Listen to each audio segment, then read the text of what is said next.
Hi, I'm going to show you how to get a magazine online from the high school library. So here, I want to make sure first that I'm signed into Google to my school Google account, and I am, so that's good.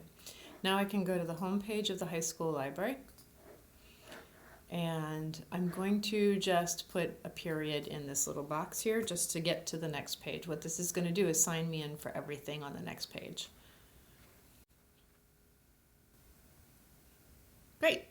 So you'll see that we have a carousel of magazines available to us. We have a lot of variety.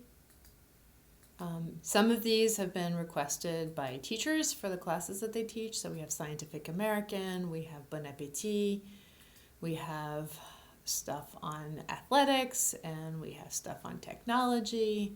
We have some pretty mainstream magazines, Poets and Writers, Motor Trend, Business, Economics. We have, so I'm going to just, for example, I really wanted to find an article that's in the Atlantic. So let me go back and find it. And at this screen, I'm going to click on Read This Issue.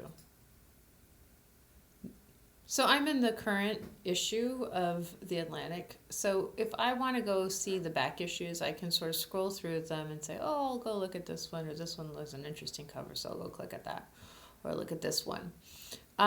That's cool, except what if I wanted to just like, there was this article that came out a few years ago or a year ago, and I'm going to look for, it was about distracted parenting, so I'm going to look for that article.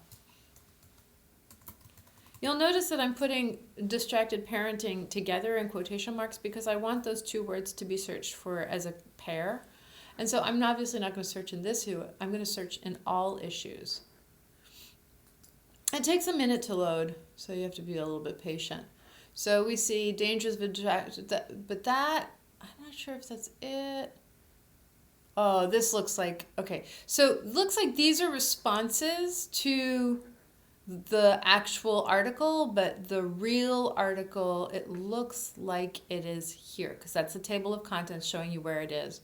But here is the crux of the article. So I'm going to click on that and wait for it to load. And here I have this article on the dangers of distracted parenting. And so I can read through that.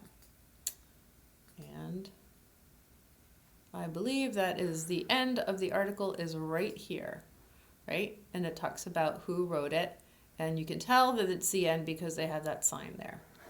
So that is how you find an article using Flipster.